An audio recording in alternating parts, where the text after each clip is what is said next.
ಬೆಳಗಾವಿ ಜಿಲ್ಲೆ ಖಾದರವಾಡಿಯಲ್ಲಿ ಧಾರ್ಮಿಕ ಪರಂಪರೆ, ಭಕ್ತಿ ಮತ್ತು ಭೂಮಿ ವಿವಾದದ ಹಿನ್ನೆಲೆ ದೊಡ್ಡ ಸಂಘರ್ಷ ಉಂಟಾಗಿದೆ.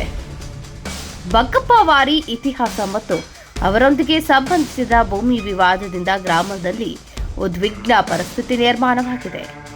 ಈ ಕುರಿತು ಒಂದು ವಿಶೇಷ ವರದಿ ಇಲ್ಲಿದೆ.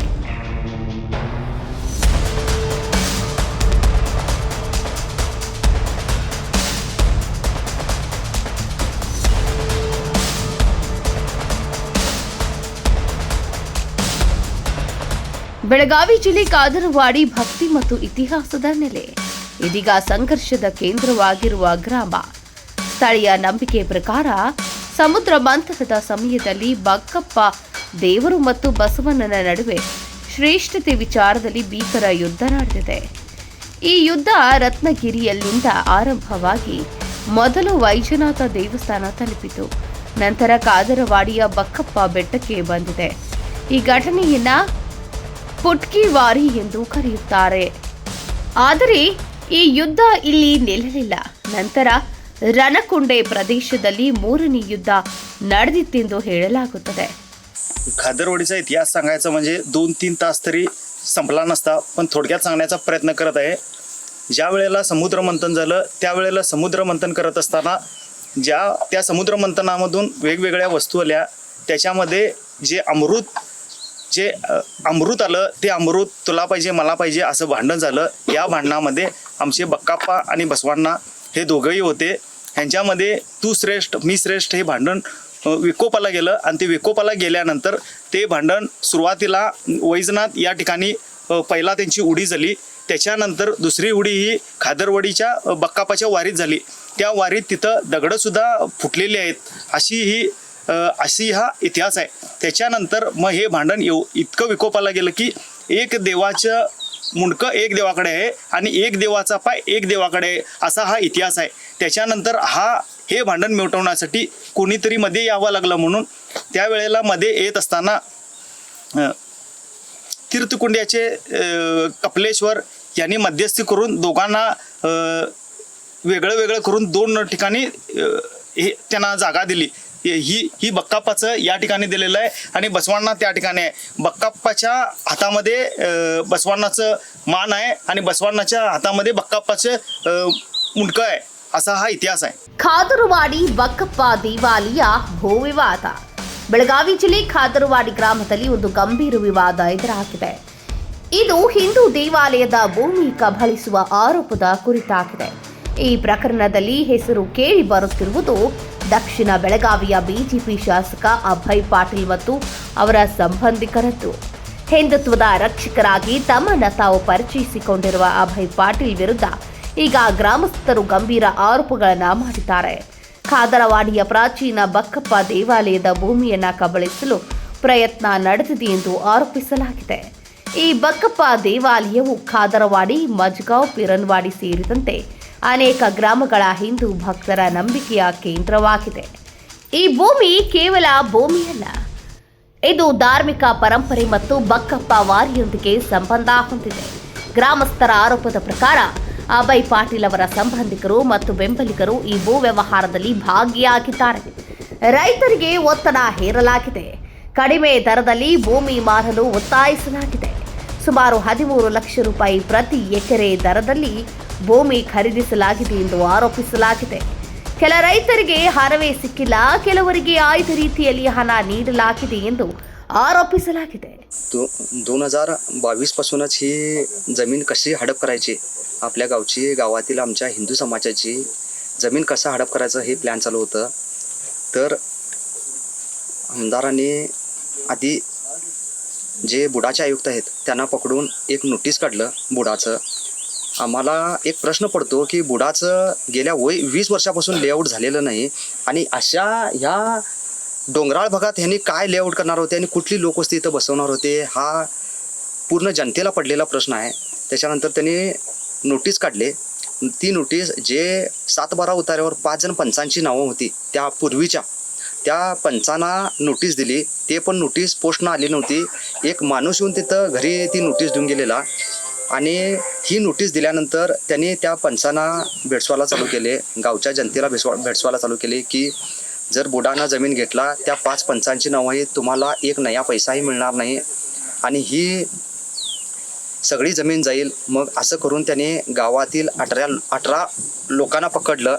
जी पहिलाची जैतनमाळ म्हणून कमिटी म्हणून होती 6 जणांची, त्या जैतनमाळ कमिटीला आणि नंतर त्याच्यात काही अभय पाटलांचे काही चेले सपाटे ह्याच्यामध्ये घुसले आणि टोटल हे 18 लोक झाले. ह्या 18 लोकांनी गावात भडकाभडकी चालू केली की ही तुमची जमीन तुमच्या नावानं नाही आहे, आम्ही जर बुडानं घेतली तर तुम्हाला ते 7-12 उतार्यावर ज्यांची नावं आहेत ते तुम्हाला पैसे देणार नाहीत, त्यांच्या अकाउंटला सगळे पैसे जमा होतील, आम्ही तुम्हाला जमीन विकून तुम्हाला पैसे देतो असं सांगून लोकांना भेडसवायला चालू केले. कारण का जनतेचं नावच नाही आहे, मग काय करणार.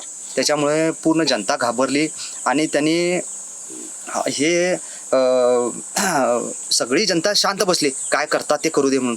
फक्त त्यांचं ऐकणं, शांत बसणं. कोणतरी एकटा बोलला तर हे सगळे 18 लोक येणार आणि हे आमचेच हिंदू लोक, आमच्याच हिंदू लोकांना त्यांनी बोलवून धमकी देणार, तू काय तर बोलला असं तुला सोडत नाही, साहेब आमचा आहे, तुला आत घालतो असं बोलणार, धमकी देणार.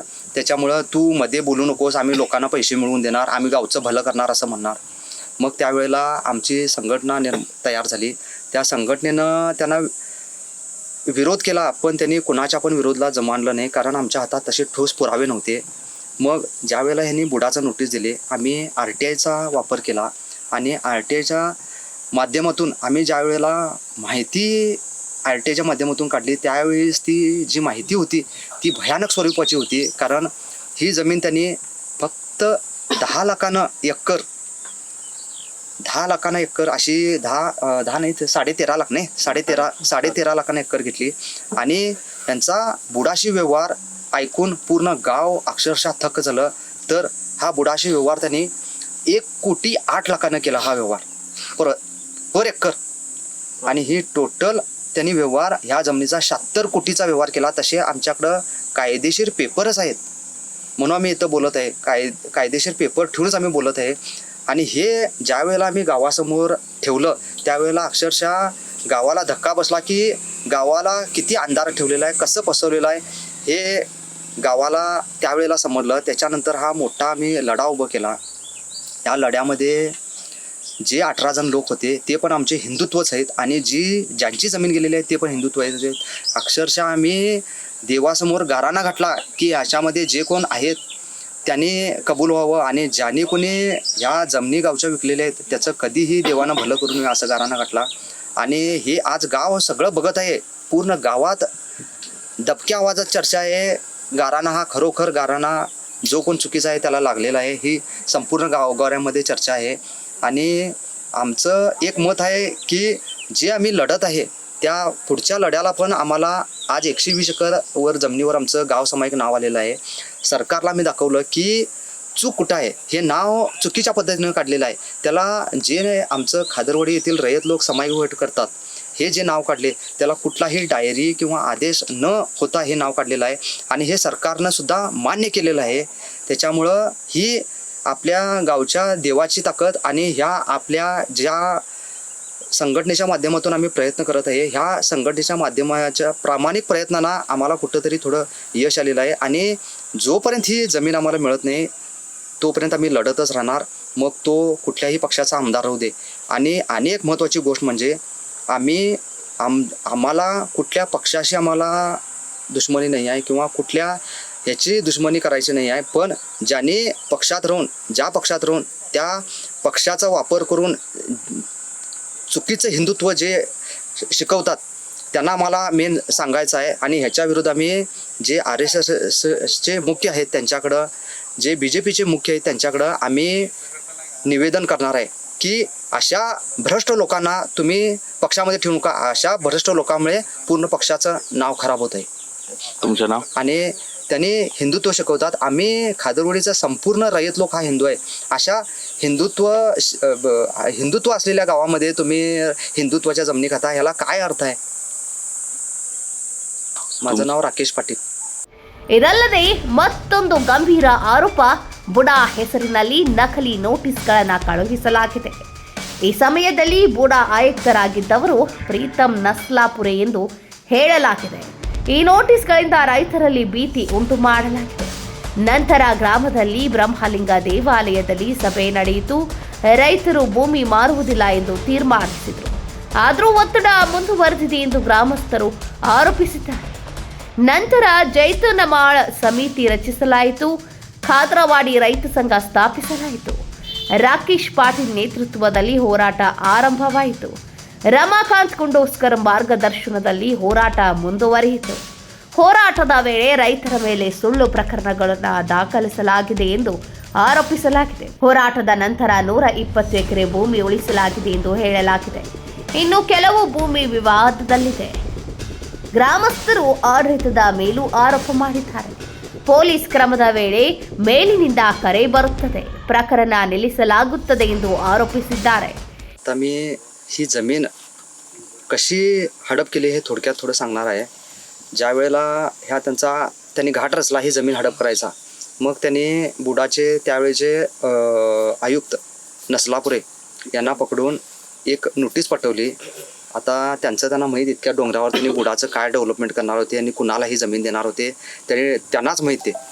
कारण ज्या वेळेला ही बुडाची त्यांनी नोटीस दिली त्यावेळेला त्यांनी जी 5 जण पंच म्हणून ज्यांची 7-12 उतार्यावर नावं होती त्यांना नोटीस दिले आणि त्यांना तयार करून घेतले की ही जमीन तुम्हाला आम्ही रेट चांगला देतो, आम्हाला द्या असं सांगायला तयार केले. आणि गावातील जनतेला भेटवायला चालू केले की आम्ही ही नोटीस द्यायच्या आधी त्यांनी आमच्याच गावातील 18 लोकांना पकडले आणि 18 लोकांना पकडून त्यांनी हे जमीन कसं बळकवायचं हे त्यांना शिकवले. आणि त्यांना शिकवल्यानंतर त्यांनी गावामध्ये आमच्या गावच्या लोकांना आमच्याच गावच्या लोकांनी 18 लोकांनी गावात भेटवायला चालू केले की आम्ही देतो तेवढे पैसे घ्या, नाहीतर तुम्हाला ते पण मिळत नाहीत, तुमचं नाव नाही आहे त्या जमिनीवरती आणि हे सगळे पैसे ते पंच लोक ते वारसदार लोक खातील असं भेटवायला चालू केलेले. आणि त्याच्यानंतर कोणी पण जर एकट्यानं काय पण आता ही जमीन विकू नका म्हणून बोलले तर त्याला मंदिरकडे बोलवायचं, त्याला टॉर्चर करायचं, त्याला धमकी द्यायचं असं भरपूर जणांना केले. त्याच्यानंतर ज्या वेळेला मी पण एकदा 3 वर्षाच्या पूर्वी बोललेलो, मला पण बोलून टॉर्चर करायचं चालू केले. पण आम्ही कुणाला पण घाबरलो नाही. आम्ही गावात संघटना मजबूत केली आणि ह्या सगळ्या लोकांना आम्ही तयार केलं. पण हे तयारी करायच्या आधीच ही आमची जमीन गेलेली भेडसवले. त्यानंतर लोकांना भेडसवायला चालू केले. मग लोकांना ह्या जमिनीचा इतिहास माहीत नाही, ह्या जमिनीचे पेपर काय माहीत नाही. त्यामुळं पूर्ण गावचे रयत लोक घाबरले आणि विकल्यानंतर आम्हाला समजलं की ह्या जमिनीचा मुख्य इतिहास काय आहे. 1950च्या आधीपासून ह्या जमिनीवरती रयत लोक म्हणून नाव आहे आणि त्या नावालाच आम्ही फॉलो करत आलो. ते नाव कसं गेलं, कोणत्या पद्धतीने गेलं हे आम्ही सरकारला दाखवलं. त्याच्यामुळे 120 एकर जमीन नावानं झाली. याच्यानंतर पुढच्या कार्यासाठी पण आमचा लढा चालूच आहे. तो लढा आमचा बंद राहणार नाही. आणि असं ह्या गावावर आपल्या पदाचा दुरुपयोग करून अन्याय केलेला आहे. गेल्या 3 वर्षापासून आम्ही लढत आहे ह्या जमिनीसाठी. हे संपूर्ण जनतेनं समजून घ्यावं. ಈ ಹಿನ್ನೆಲೆಯಲ್ಲಿ ಗ್ರಾಮಸ್ಥರ ಪ್ರಶ್ನೆ ಇದಾಗಿದ್ದು, ಹಿಂದುತ್ವದ ಹೆಸರಿನಲ್ಲಿ ರಾಜಕೀಯ ಮಾಡುವ ನಾಯಕರು ಹಿಂದೂ ದೇವಾಲಯದ ಭೂಮಿಯನ್ನ ಕಾಪಾಡ್ತಾರಾ ಅಥವಾ ಕಬಳಿಸ್ತಾರಾ ಎನ್ನುವುದು ಹಿಂದೂಗಳು ಈಗ ಯೋಚಿಸಬೇಕಾದ ಸಮಯ ಬಂದಿದೆ. ಖಾದರವಾಡಿ ವಿವಾದ ಈಗ ರಾಜ್ಯದ ಗಮನ ಸೆಳೆಯುತ್ತಿದೆ.